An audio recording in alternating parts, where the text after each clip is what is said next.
अगर आप उन लोगों में से हैं जिनको लगता है कि एरिया ऑफ अ ट्रायंगल सिर्फ half into base into height आता है, तो आप इस वीडियो को बेशक स्किप कर सकते हैं। लेकिन अगर आपको लगता है कुछ और हो सकता है तो देखते रहिए। देखिए, half into base into height होता है, वो पता है, सबको पता है, पूरे खानदान को पता है। लेकिन आप ट्रिग्नोमेट्री यूज करके भी निकाल सकते हैं। जैसे मान लीजिए आपके पास अगर एक ट्रायंगल है जिसके साइड से ए बी सी और वर्टेक्स एंगल से अल्फा बीटा गामा, तो आप कोई सा भी दो साइड ले लीजिए। जैसे मान लीजिए ये ले रहा हूं ए और सी, और उसके बीच का जो एंगल है बीटा, उसका साइन ले लीजिए, साथ में हाफ लगा दीजिए, आपको एरिया ऑफ ट्रायंगल मिल जाए। मतलब ये एक अनोखा फॉर्मूला है, ठीक है, ट्रिग्नोमेट्री यूज करके। अभी आता कैसे देखिए, सपोज कीजिए कि ये आपका बेस है और ये आपका हाइट है एच। अब अगर मान लीजिए इस ट्रायंगल के अंदर आप अगर साइन थीटा लगाते हैं, मतलब साइन बीटा, तो क्या आएगा, परपेंडिकुलर अपॉन हाइपोटेनियस। तो एच का वैल्यू बेटा क्या आ गया, ए साइन बीटा।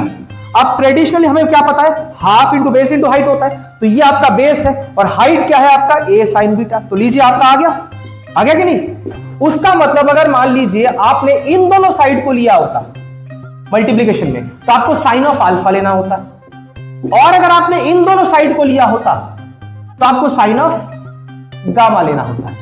ये जो फॉर्मूला ये बेसिकली साइड्स ऑफ ट्रायंगल और वर्टेक्स एंगल का एक कॉम्बिनेशन है और बहुत ज्यादा यूज होता है फ्रीक्वेंटली जेईई मेंस के क्वेश्चंस में। और अगर आपको ऐसे ही और फॉर्मुलेस चाहिए, यूनिक फॉर्मुलेस जिसके बारे में आपने कभी सुना नहीं होगा या पढ़ा भी नहीं होगा, आप कमेंट सेक्शन में पूछ सकते हैं या तो मुझे डीएम कर सकते हैं। तब तक के लिए पढ़ाई करते रहिए।